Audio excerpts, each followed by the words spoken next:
One महोत्सव के तहत भी पेड़ लगवाने का काम कर रहे हैं। हम लोगों ने पंचायत सरकार भवन को क्रियाशील करने के लिए बायोमेट्रिक सिस्टम भी लागू कर दिया है। बायोमेट्रिक सिस्टम में भी हम लोगों ने बायोमेट्रिक का जो मशीनें हैं वो पंचायत को देना प्रारंभ कर दिया है। लगभग 1392 दे दिया गया है। 1392 पंचायतों को बायोमेट्रिक मशीन हम लोगों ने दे दिया है। जहाँ चालू हो गया, शेष पर हम लोग तुरंत हम देने जा रहे हैं। बायोमेट्रिक सिस्टम से यह होगा कि समय पर जो पंचायत के कर्मचारी हैं वो आएंगे, अधिकारी हैं वो आएंगे, और जब वह पंचायत सरकार भवन में बैठेंगे तो निश्चित तौर पर जो गांव की समस्या है वह समस्या का निराकरण। और भी बहुत सारा है काम, जैसे सोलर लाइट को हम लोग सीएमएस से जोड़ने जा रहे हैं। सीएमएस से जोड़ने से जो ग्रामीण इलाका में जाने के बाद जो शिकायतें आती थी कि फला जगह सोलर लाइट लगा और जल नहीं रहा, तो हम सीएमएस से हम अपने कार्यालय में और हर जिला मुख्यालय पर लगाने जा रहे हैं। सीएमएस लगाने से साफ साफ दिखाई देगा कि किस कंपनी का किस पंचायत में किस गांव में सोलर लगा है, और बंद है तो क्यों बंद है। बंद होगा तो उसका नीला रंग होगा, पीला रंग होगा, इस तरह से। और ज्यादा दिन हो जाने पर सीएमएस देख लीजिए, सीएमएस से यही दिखाई दे रहा है जो आपको हम लोग दिखाने जा रहे हैं। सीएमएस से यह शिकायतें लोगों की दूर होगी। जहां भी बंद होगा खुद पता चलेगा, विभाग को भी पता चलेगा, और जो कार्य एजेंसी को हम लोगों ने काम दिया है उनको भी लगेगा कि हाँ फला जगह लाइट बंद है तो जाकर के उसको ठीक कराने का काम।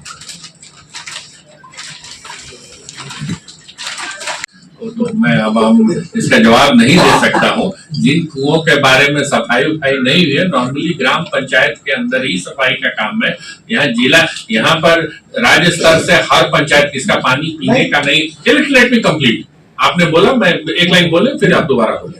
तो मुझे यही कहना है कि कुओं का जीर्णोद्धार का मुख्य कॉन्सेप्ट ही यही था कि कुएं जो टूट रहे थे, जो बुरी हालत थी, आपने खुद ही माना कि कुओं का जीर्णोद्धार हुआ, कि पानी में सफाई नहीं हुई है। तो पानी तो भाई कल चाहिएगा, आज चाहिएगा, कल उसको गंदा हो जाएगा।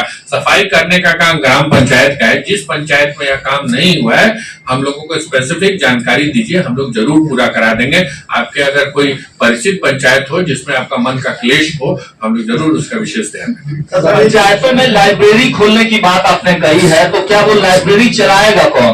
क्या लाइब्रेरी अटेंडेंट या लाइब्रेरियन की बहाली की होगी? जी, इसमें हम लोगों ने जो हमारे ग्राम कचहरी के सचिव है, नॉर्मली पंचायत में 2 दिनों के लिए ग्राम कचहरी के सचिव दो दिनों के लिए कोर्ट होता है, तो हम लोग उन्हीं को इक्विप करके, उन्हीं को ट्रेनिंग देके एक्स्ट्रा उनसे काम करें। क्या फंड उनको दीजिएगा सर? फंड देने का मतलब क्या करना है? लाइब्रेरी के लिए? लाइब्रेरी के लिए हम लोगों ने उसकी पूरी डिटेल फंडिंग की है। उसका हम आपको डिटेल अभी आपको उपलब्ध करा देते हैं।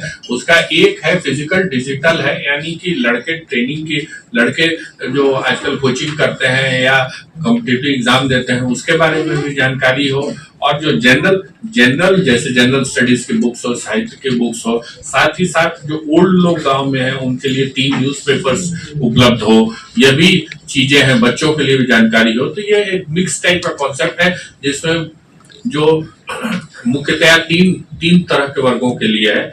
एक है जो गांव में बूढ़े लोग हैं उनके लिए, एक है गांव में बच्चों के लिए, और तीसरा कंपटीशन वाले। इसमें जो काम कर रहे हैं मोटा मोटी वो लोग तो इसको नहीं देख पाते। एक सवाल है सर, समस्तीपुर के पटोरी के बीडीआरओ ने इस्तीफा दिया, सीधा आरोप लगाया है कि वो काम करने नहीं दिया जा रहा है, वेतन भुगतान का मामला है, कई चीजें उसने आरोप लगा के इस्तीफा दिया है। वो इस्तीफा हाल में दे दिया इस्तीफा तो अच्छी बात है, ले लेंगे। जो ग्राम कचहरी की ऐसी कोई बात देखिए, हम अगर आपको जानकारी है, मुझे ऐसी कोई जानकारी नहीं है, उन्होंने इस्तीफा दिया होगा। व्हाट्सएप पे बहुत सारी चीजें आजकल चलते रहती हैं, अब उन चीजों का तो मैं जवाब देने में सक्षम नहीं हूँ। मेरे पास कोई भी अभी तक लिखित इस्तीफा नहीं आया है। हर आदमी को अपने बातों को कहने का अधिकार है और इस्तीफा देने का भी सर, एक अधिकार सवाल है। है। एक सिंगल आदमी के लिए कोई ऐसी बात हो, हम लोग कैसे इसका जवाब दें इस पूरे के पूरे भरे हुए पत्रकार सम्मेलन में? जब आएगा स्पेसिफिक हम लोग सर, सोलर लाइट लगाने की बात जो कही जा रही है, पुराना जो सोलर लाइट है क्या उस जगह पर नया लगेगा या फिर उसको मेंटेन किया जाएगा? पुराना सोलर लाइट का मतलब जो पहले मुखिया जी लोग के लगा है उसका पहले मुखिया जी लोग बंद भी हो गया है, वो बहुत जगह पर चालू भी नहीं है उसका। जिन केसेस में भी पुराने सोलर, अगर अभी सोलर लाइट लगे, बहुत कम सोलर लाइट, उसी का डिटेल अभी 2 मिनट बाद नीलेश आपको दिखाएंगे। जिन केसेस में भी सोलर लाइट लगे हैं और बंद हो गए हैं, पहले 3 से 4% का हम लोगों का आया था, बाद में घट के वो 1 से 2% पे आ गया है। लेकिन जब भी ऐसे केसेस हैं तो चाहे सोलर लाइट को चालू करना है, चाहे उसको रिपेयर करना है, उसमें जो है 5 साल का मेंटेनेंस का कॉन्ट्रैक्ट है और उसके साथ ही दिया हुआ है।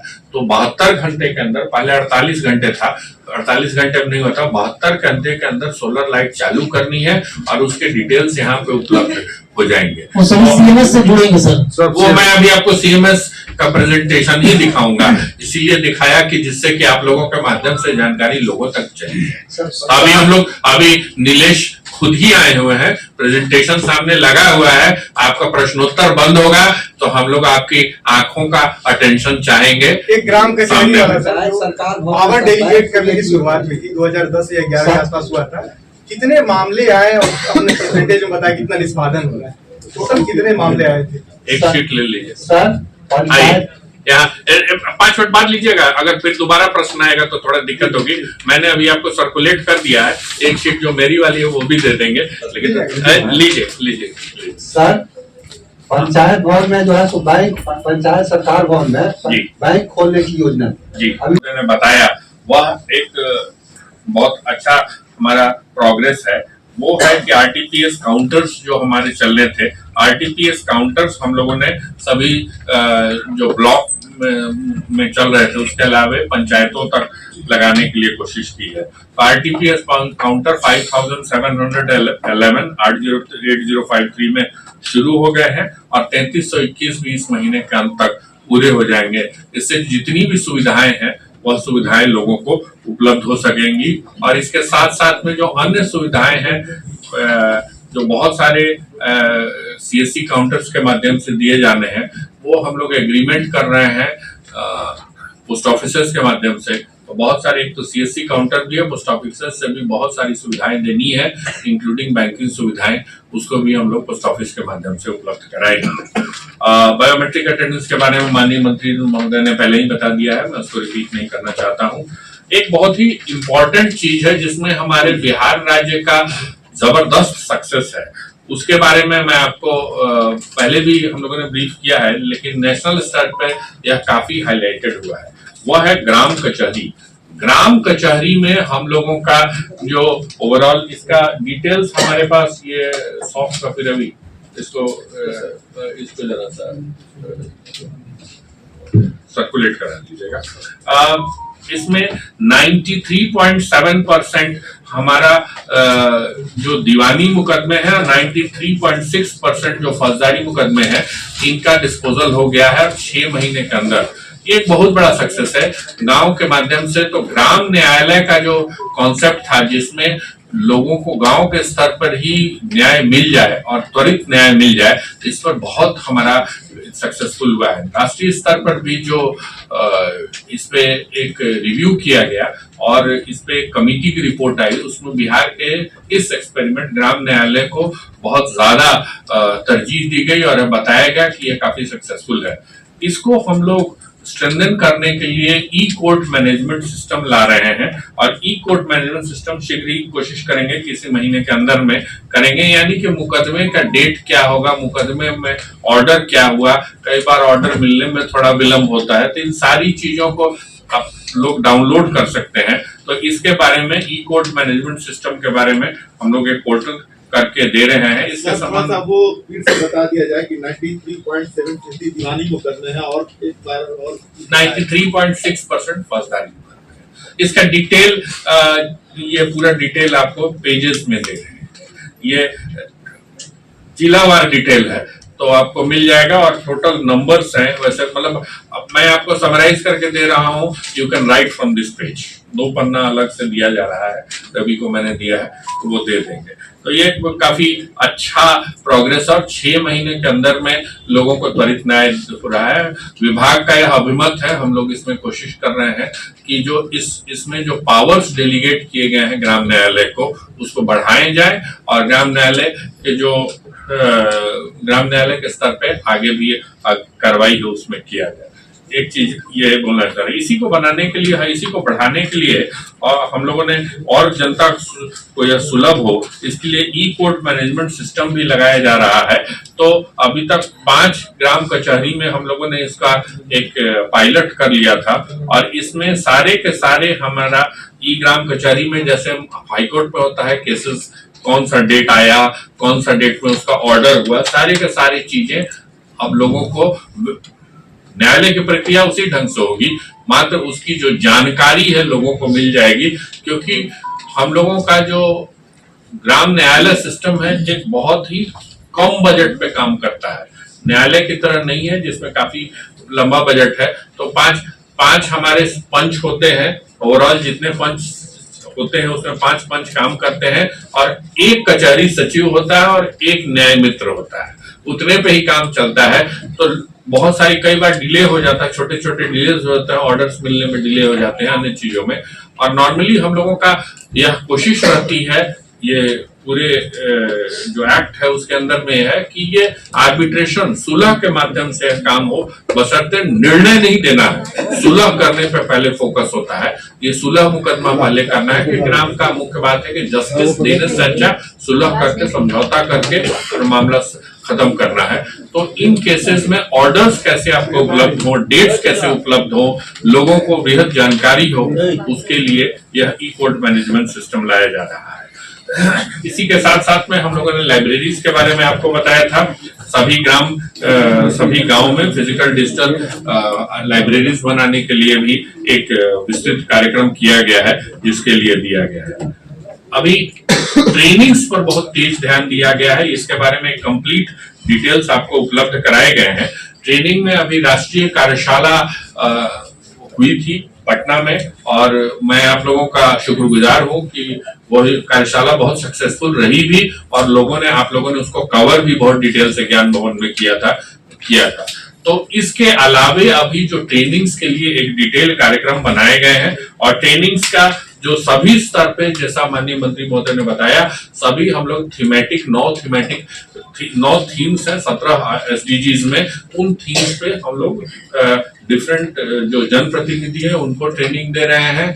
हमारे जो जैसे ग्राम कचहरी के लोग होंगे उनको ट्रेनिंग देंगे, साथ साथ में हमारे जितने ऑफिशियल्स हैं उनको हम लोग अलग अलग चीजों पर ट्रेनिंग दे रहे हैं, जिसमें इसमें काम करने जा रहे हैं। ट्रेनिंग के इसी सिस्टम में आपको यह भी बताना चाहेंगे कि हमारे 4 स्तर पर ट्रेनिंग चीजें हैं, तो 3 स्तर पे हमारे ट्रेनिंग के कार्यक्रम शुरू हो रहे हैं। SPRC कैबिनेट ने जो राज्य पंचायत संसाधन केंद्र है वह सैंक्शन मार्च में ही कर दिया था, उसका टेंडर हो गया है और सोनपुर में हम लोग हो सकता है इसी महीने के अंत में शिलान्यास का कार्यक्रम करें। 32 करोड़ रुपए का लगभग वो टेंडर है और उसके साथ में उसका बाउंड्री वाल मिला के सब 38-40 करोड़ रुपए का होगा।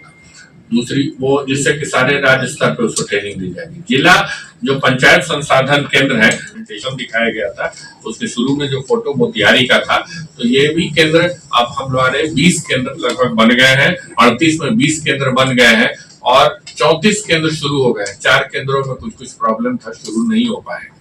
इसी तरह से पंचायत जो अंतिम जो इसका चीज है वो है पंचायत सरकार भवन, जिसके बारे में आपको बताया गया, जिसके अंदर में उसके अंदर ही एक व्यवस्था है। एक खास बात मैं आपको बताना चाहूंगा, 6th राज्य वित्त आयोग में हम लोगों की सारी मॉनिटरिंग और टेक्निकल मॉनिटरिंग हो गई, which is available to public. सारे लोगों को, सारे प्रेस को दिखाया जा सकता है। अगर जो लोग यहाँ रुकना चाहें तो हम लोग इसके बाद आपको दिखा देंगे। इसमें हम लोगों ने ई पंचायत बिहार का पोर्टल किया है। भारत सरकार का एक पुराना पोर्टल हम लोगों का मतलब भारत सरकार से 15 फाइनेंस कमीशन के लिए ई ग्राम स्वराज का पोर्टल है, जिसमें सारी योजनाएं, जैसे नरेगा की सारी योजनाएं कहीं से आप किसी भी स्तर पे देख सकते हैं। उसी तरह से बिहार सरकार का जो 6th स्टेट फाइनेंस और बिहार की जितनी योजनाएं हैं उसका डिटेल, कौन योजना कहां पर है, उसका फोटोग्राफ क्या है, कौन सी योजना का कितनी प्रगति हुई है, कितना पेमेंट हुआ है, यह सारी जानकारी मिल जाएगी। ये ई पंचायत बिहार पोर्टल में है। इसके बारे में जानकारी आपको प्रथम पृष्ठ पर दी गई है, जो आपको प्रेजेंटेशन है तो उसमें दिया गया है। और इसमें सारे के सारे पेमेंट सब ऑनलाइन किए जा रहे हैं, यानी कि पेमेंट जो भी होगा वो पेपर वाइज पेमेंट नहीं होगा, वो बैंकिंग के माध्यम से और बैंक के PFMS के माध्यम से पेमेंट होगा। जैसे कि नरेगा पे पेमेंट होता है, तो सारे लोगों के इसमें जानकारी दी गई है, इसके बारे में है। और साथ ही ग्रीवांसेस का रिजोल्यूशन भी है, उन्हीं लोगों के माध्यम, उसी के माध्यम से किया जा रहा है। तो मुख्यतः यही बातें हैं, सारे डिटेल्स आपको दिए गए हैं।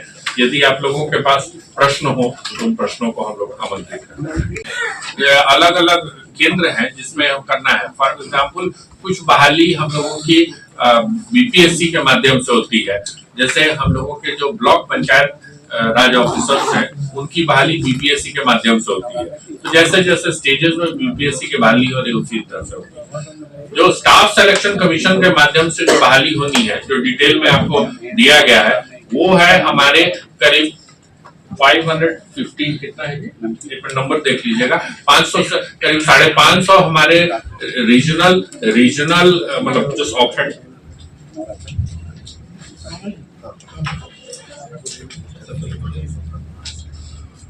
सॉरी 593, मैं स्टैंड करेक्टेड, 593 लिपिक जो है इनके लिए नहीं, 593 में 504 के लिए बिहार कर्मचारी चयन आयोग से होगा। और इसी तरह से पंचायत सचिव का जो रिक्त पद है 3532 पंचायत सचिव का रिक्त पद है। 2 साल पहले बहाली हुई थी, तो पंचायत सचिव की जो बहाली है उसका सारा काम हो रहा है। मैं समझता हूं कि इस वर्ष के अंत तक स्टाफ सिलेक्शन कमीशन से आ जाएगा। जो रीजनल लिपिक का है और जिला परिषद के लिपिक का है उसका अगले वर्ष तक किसी समय तक बहाली का आएगा। इसके अलावे हम लोगों का तकनीकी सहायक और लेखापाल सहायकी सहायक का एक बड़ा चंक है, उसके लिए कॉन्ट्रैक्चुअल अपॉइंटमेंट है जिसके अंतर्गत में कार्रवाई की जा रही है। यह भी अगले वर्ष जनवरी-फरवरी तक पूर्ण हो जाएगी। ये ग्राम कचहरियों के पंच के लिए क्या अलग से कुछ प्रशिक्षण का प्रावधान किया जाएगा? नई धाराएं जो आ गई हैं उसके लिए जी, यह कार्य शुरू हो रहा है। ऑलरेडी हमारी ट्रेनिंग ऑफ ट्रेनर्स होती है, वह कार्य पूरा हो चुका है। पहले हमारे जो ट्रेनर्स होते हैं वो डिस्ट्रिक्ट जज रिटायर्ड या ADJ रिटायर्ड और कुछ केसेस में SDGM रिटायर्ड लोग ही होते हैं, एडवोकेट्स भी कुछ होते हैं। यह काम चाणक्य लॉ यूनिवर्सिटी के माध्यम से पूरा हो गया है और यह काम शीघ्र ही, इसका डिटेल प्रोग्राम बना दिया गया है और इसका काम शीघ्र ही शुरू होगा। अगर आप डेट चाहें तो हम लोग डेट भी बता सकते हैं, बट ये जान लीजिए कि विदिन 1 मंथ हम लोग सारे के सारे नई धाराओं पे उसका पूरा का पूरा ट्रेनिंग करा रहे हैं। अधिकारों में कटौती को लेकर के मुखिया और अन्य जो प्रतिनिधि हो कह रहे हैं कि नवंबर में सामूहिक इस्तीफा देंगे, नाराजगी दिख रही है, इसको लेकर के क्या कोई बातचीत भी है कि आप बातचीत करने की कोशिश? जहाँ तक मुझे जानकारी है कोई है ना, अधिकार में कोई कटौती हुई है, अधिकार में कटौती होगी तो लॉ से ही कटौती होगी। तो लॉ में एक परिवर्तन नहीं हुआ है, तो शायद आपका प्रश्न से पे हो। मुखिया संघ का आरोप है, मुखिया संघ मैं मुखिया संघ के जो लोग हैं उनको मैं जानता हूं और मेरे यहाँ वो प्रतिदिन आते रहते हैं, प्रतिदिन नहीं प्रति सप्ताह आते रहते हैं।